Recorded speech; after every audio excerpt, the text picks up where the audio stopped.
তথ্য তত্ত্বে আপনাদের সকলকে স্বাগত। আপনাদের সঙ্গে রয়েছি আমি অঙ্কুর। আজ যে বিষয়ে বক্তব্য রাখবো তা সোনাম ওয়াংচুককে কেন্দ্র করে এই মুহূর্তে রাজনীতিতে চর্চা চলছে। জাতীয় রাজনীতির চর্চার একটা অন্যতম বিষয় হয়ে উঠেছেন সোনাম ওয়াংচুক। কে এই সোনাম ওয়াংচুক? আপনাদের একদম প্রথমেই সোনাম ওয়াংচুকের সঙ্গে একটা পরিচয় করিয়ে দিই। অনেকেই হয়তো 3 ইডিয়টস দেখেছেন।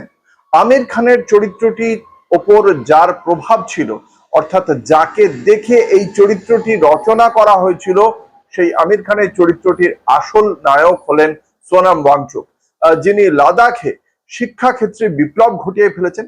যে সমস্ত শিশুরা বিভিন্ন জায়গায় যারা পড়াশোনার থেকে দূরে ছিল তাদেরকে স্কুলে নিয়ে আসা, তাদের জন্য নতুন ভাবে কিভাবে তাদেরকে আরো বেশি করে শিক্ষার দিকে আগ্রহী করে তোলা যায় সে বিষয়ে চিন্তা করেছেন তিনি। একের পর এক স্কুল স্থাপন করেছেন। তাকে নিয়ে কৌন বনেগা করোড়পতিতে অমিতাভ বচ্চন বিশেষ এপিসোড করেছেন। সেই সোনাম ওয়াংচুক এই মুহূর্তে তিনি একটি গুরুত্বপূর্ণ দাবি জানিয়েছেন। কি দাবি আপনাদের জানাই। আপনারা অনেকেই জানেন, গত 3রা মে নিটের এক্সাম ছিল, সর্বভারতীয় যে ডাক্তারির পরীক্ষা নিট NEET, সেই নিটের যে পরীক্ষা তার প্রশ্নপত্র ফাঁস হয়ে যায়। 12ই মে সে বিষয়ে তৈরি হয় একটি কেন্দ্রীয় শিক্ষা মন্ত্রকের পক্ষ থেকে কেন্দ্রীয় তদন্তকারী সংস্থা CBI কে বলা হয় এই বিষয়ে তদন্ত করতে, এবং সেই তদন্ত এই মুহূর্তে CBI করছে। এবং অন্যদিকে কেন্দ্রীয় শিক্ষামন্ত্রীর পদত্যাগের দাবিতে সরব হয়েছে ককরোচ জনতা পার্টি CJP। এই ককরোচ জনতা পার্টি যে দাবি করছে কেন্দ্রীয় শিক্ষামন্ত্রীর পদত্যাগে, তাদের সঙ্গে এই দাবিতে সরব হয়েছেন সোনাম ওয়াংচুক, এবং তিনিও দিল্লির যন্তর মন্তরে ককরোচ জনতা পার্টির অন্যান্য কর্মীদের পাশাপাশি তিনিও শুরু করেছেন এই অনশন কর্মসূচি। যে অনশন কর্মসূচি আজকে 18তম দিনে পড়েছে। 18 দিনে আজকে সোনাম ওয়াংচুকের এই কর্মসূচি। কিন্তু এই বিষয়ে কিছু বলার আগে একদম প্রথমেই যেটা জানিয়ে রাখি দর্শকদের, শরীর ভাঙছে সোনাম ওয়াংচুকের। ইতিমধ্যেই তাকে তার শরীর নিয়ে উদ্বেগ প্রকাশ করেছেন অনেকেই, কিন্তু এখনো পর্যন্ত অনশন মঞ্চ ছাড়তে নারাজ তিনি। আজ তার অনশন 18 দিনে পড়েছে। সোনাম ওয়াংচুকের শারীরিক অবস্থা সম্পর্কে চিকিৎসকরা কি বলছেন প্রথমে সেটা শোনাবো।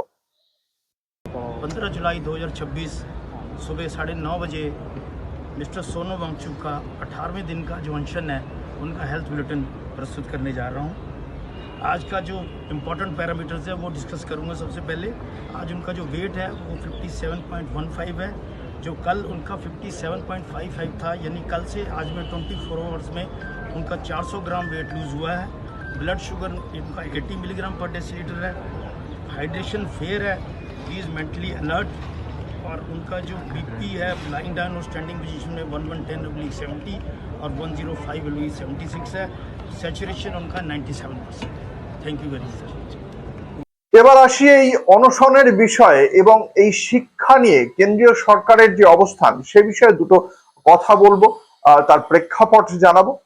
1961 সালের 11ই জুলাই ভারতের প্রথম প্রধানমন্ত্রী জওয়াহরলাল নেহেরু তিনি একটি ভাষণ দিচ্ছিলেন জব্বলপুরে, এবং সেখানে তিনি বলেন ভারতের অগ্রগতি এবং উন্নতি নিশ্চিত করার জন্য উচ্চ গুণমান এবং সম্পন্ন পরীক্ষা পরিচালনার প্রয়োজনীয়তার উপর জোর দেন তিনি জোরালোভাবে বলেছিলেন, if we do not improve the standards and make the examination system more rigorous, we will become backward. What counts is ability and knowledge.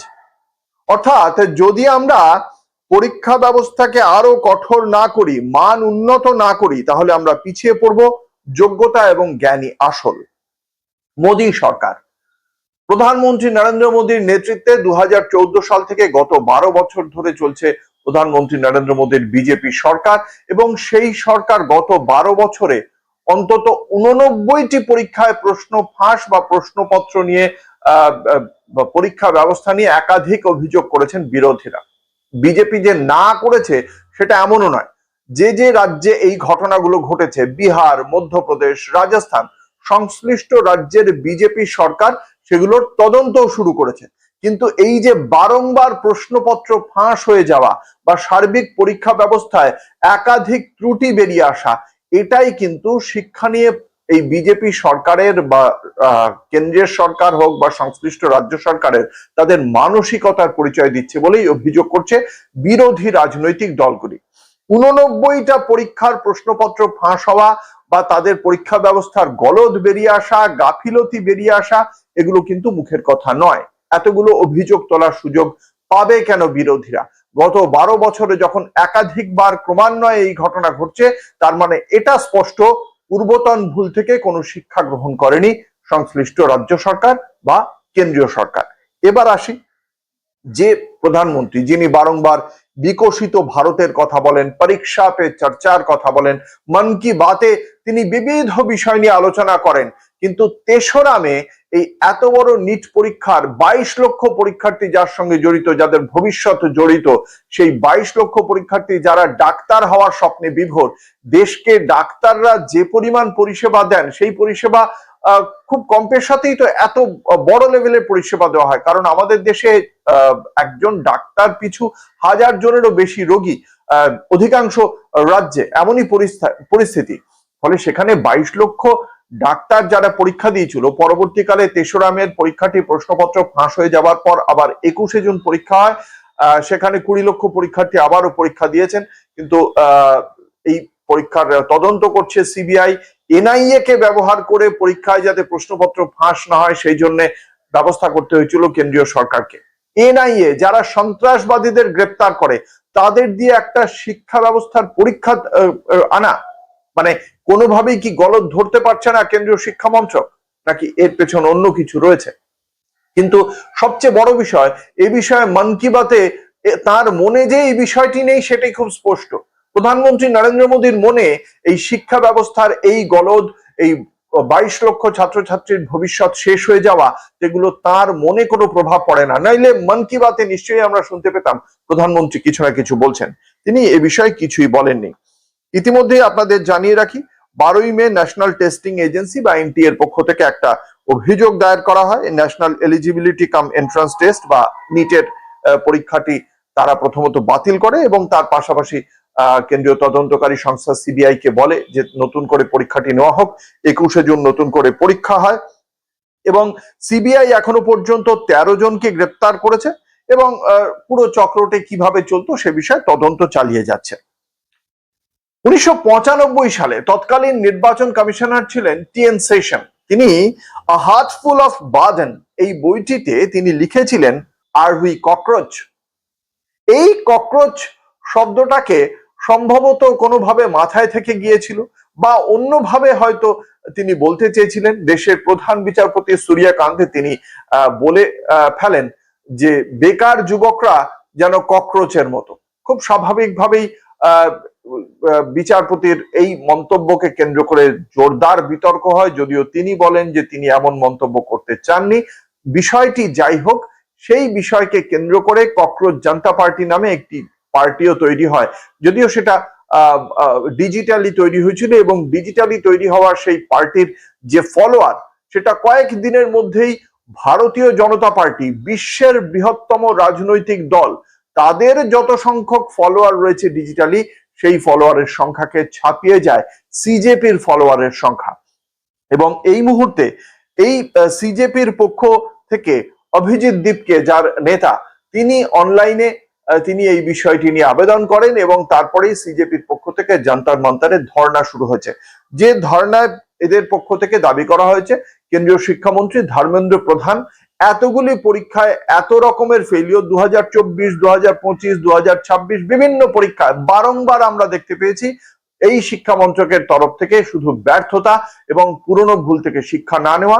যেটা প্রশ্ন উঠেছিল যে বারংবার নিটের পরীক্ষার প্রশ্নপত্র ফাঁস হয়ে যাওয়ার পরে কিভাবে না হয়, তার জন্য ইসরোর প্রাক্তন চেয়ারম্যান, তাকে দিয়ে এই গোটা বিষয়টির তদন্ত করিয়ে একটি পেপার জমা দিতে বলা হয়। তিনি এই কমিশন গঠন করে তিনি একটি বিশেষ সুপারিশ দেন।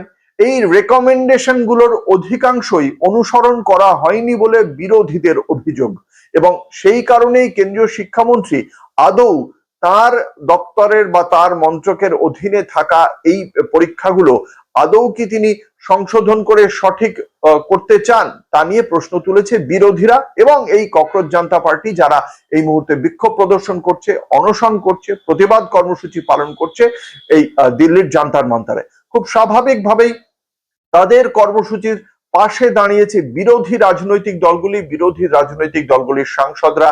তারা তাদের যন্তর মন্তরে যেখানে এই কর্মসূচি চলছে সেই প্রতিবাদ মঞ্চে তারা পৌঁছে যাচ্ছেন এবং সেই মঞ্চে সিজেপির যে আন্দোলন সেই আন্দোলনকে একদিকে যেমন এক্স হ্যান্ডেলে সমর্থন জানিয়েছেন তৃণমূল কংগ্রেস নেত্রী মমতা বন্দ্যোপাধ্যায়, তার পাশাপাশি দলের সাংসদ দোলা সেন পৌঁছে গিয়েছিলেন প্রতিবাদ মঞ্চে। ককরোচ জনতা পার্টির এই আন্দোলনে প্রথম থেকেই ছিলেন সোনাম ওয়াংচুক।